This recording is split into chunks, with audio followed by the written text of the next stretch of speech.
Michael Schmidt frequently breaks news around this time of day, and he frequently joins us by phone. Today, no exception. Michael Schmidt on the phone with this breaking news. At this point, Mr. Schmidt, do we know how wide the chasm is between the president and his attorneys and the Office of the Special Counsel? We think it's pretty significant at this point. We think that the president's lawyers are basically saying there's only a small number of obstruction questions that can be answered. They are deeply concerned about allowing the president to go on in an oral interview with investigators, and they're trying to narrow it as much as possible, sort of banking on the fact that they don't think that Robert Mueller will go ahead and subpoena the president, and he'll simply just want to interview him just to basically say he interviewed him. Other people find it hard to believe that Mueller would allow that to happen, and that Mueller will not do everything in his authority to try and get an interview with the president. What makes them so confident that Bob Mueller won't subpoena the president?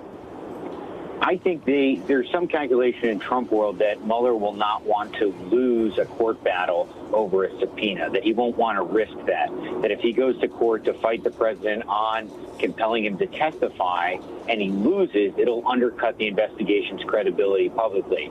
If you talk to law enforcement officials who worked with Mueller, you talk to legal experts, they just say, look, Mueller's probably going to use every tool he has possible, including a grand jury subpoena, to try and get the president to talk. How can Mueller complete his investigation without asking the president whether he had criminal intent when he fired Comey and took these other measures that people say were intended to obstruct the Russia investigation? Why are they, as you indicated there, why are his attorneys so concerned about the president going on and on with Bob Mueller in an interview? Well, the president believes that he can explain to anyone anything, and especially in this case, he can explain to Mueller that he did nothing wrong, and he thinks that he can set the record straight. The problem is that Mueller has shown that he is willing to charge people if they make the slightest misstatement. The president is not someone who is obsessed with the facts. The president is someone who often makes statements that are inaccurate, and they feel that the president could be put in a position where he's in a very intense interview. He tries to explain things, and he says stuff that is not true. This has gone on for roughly 8 months now. What's the next step now that the president's attorneys have countered the counter? Well, that's the thing. The president's lawyers have said for basically that period of time, that 8 months, that they're about 2 weeks away from making a decision about whether he's going to do the interview or not.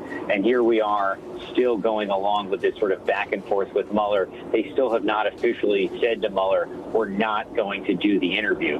So the question is, does Mueller basically say, all right, that enough's enough. I can see here that we're not going to come to terms on an interview. I'm going to go ahead and subpoena the president, setting off this fight? Or did the president's lawyers come back and formally say, look, we're not going to do that? Are we officially at a breaking point, or will they continue to negotiate? There's some question, does Mueller want to subpoena the president closer to the midterms? That would really make it a political issue. And I think there's some thought that Mueller would not want to be seen as entering what some folks call as Comey territory, the period of time before the election where Comey was forced to made that announcement about the Hillary Clinton email investigation. Hey there, I'm Chris Hayes from MSNBC. Thanks for watching MSNBC on YouTube. If you want to keep up to date with the videos we're putting out, you can click subscribe just below me, or click over on this list to see lots of other great videos.